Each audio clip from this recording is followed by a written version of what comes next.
আজকে আমি বানিয়ে দেখাবো মালপোয়া। বাড়িতে ক্ষীর না থাকলেও গুঁড়ো দুধ দিয়ে কিভাবে মালপোয়া বানাতে হয় আমি আজকে সেটাই দেখাবো, এবং এর স্বাদ ওই ক্ষীরের মালপোয়া যেরকম তৈরি হয় ঠিক একই রকম হয়।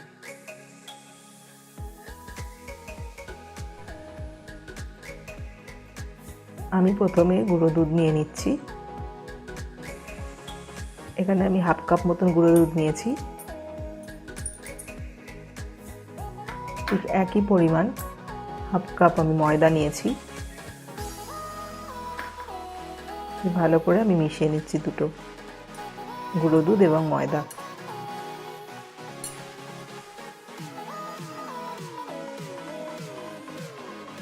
এবার আমি একটু মৌরি দিয়ে দিলাম অল্প পরিমাণে, এবং সামান্য এলাচ গুঁড়ো দিয়ে দিচ্ছি।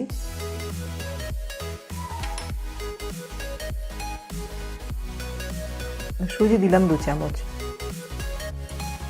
দিয়ে আবার ভালো করে আমি মিশিয়ে নিচ্ছি।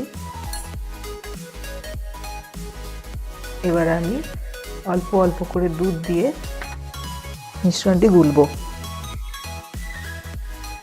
একবারে দুধটা আমি দেব না, একসঙ্গে দুধটা দিয়ে দিলে ময়দাটা এবং ওই দুধের মিশ্রণটা ঢেলা পাকিয়ে যেতে পারে।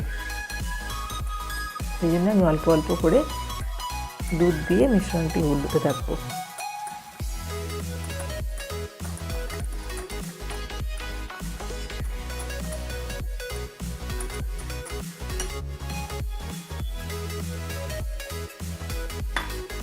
এইরকমভাবে অল্প অল্প করে আমি দুধ দিয়ে মিশ্রণটি তৈরি করছি।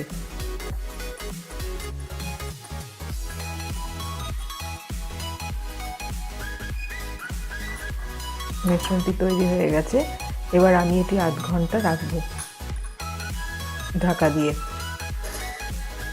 সেই ফাঁকে আমি চিনির রসটা তৈরি করে নেব।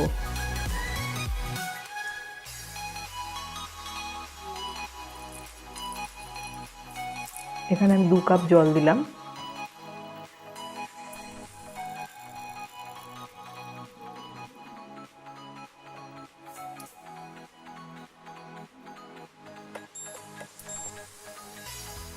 দু কাপ জলে আমি 1 কাপ চিনি দিচ্ছি।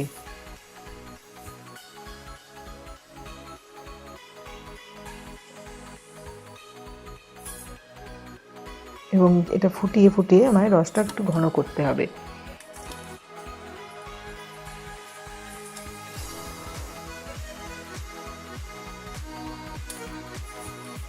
চিনির রসটা ফুটতে আরম্ভ করে দিয়েছে। এবার আমি তাতে এলাচ গুঁড়ো দিয়ে দেবো, এতে ফ্লেভারটা খুব ভালো আসে। আপনারা চাইলে এখানে জাফরানও দিতে পারেন।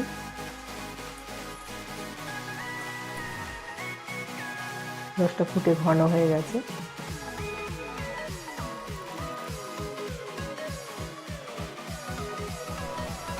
এবার আমি মালপোয়াটা ভাজার জন্য তেল দিচ্ছি। মালপোয়াটা ভাজতে যতটা তেল লাগবে আমি সেই পরিমাণ তেল দিচ্ছি।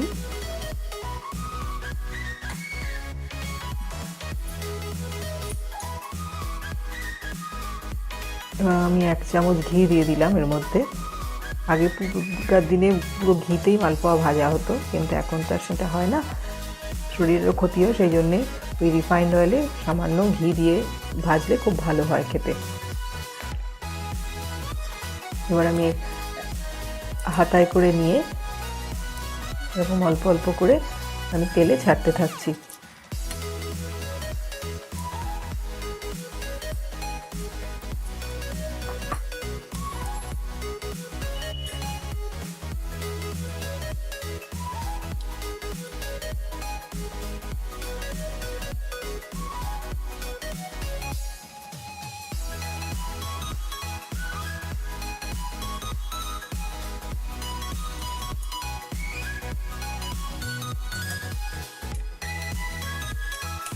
ক্ষীর তো সবসময় বানানো সম্ভব হয় না, তখন এই গুঁড়ো দুধ দিয়ে খুব চটজলদি এই মালপোয়াটা তৈরি হয়ে যায়।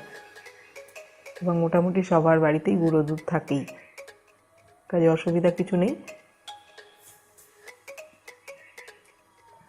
এবার আমি এক এক করে উল্টে দিলাম।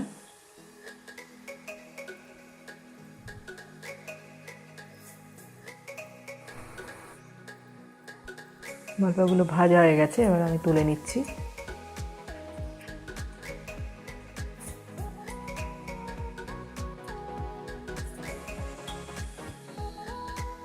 চিনির রসে আমি মালপোয়াগুলো দিয়ে দিচ্ছি ভেজানোর জন্যে।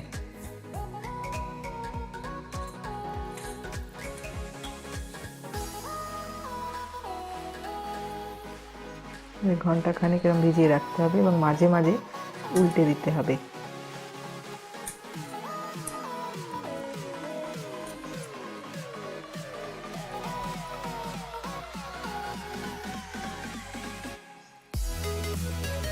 আমি ওপর থেকে মালপোয়াতে পেস্তা এবং আমন্ড কুচি দিয়ে গার্নিশ করেছি।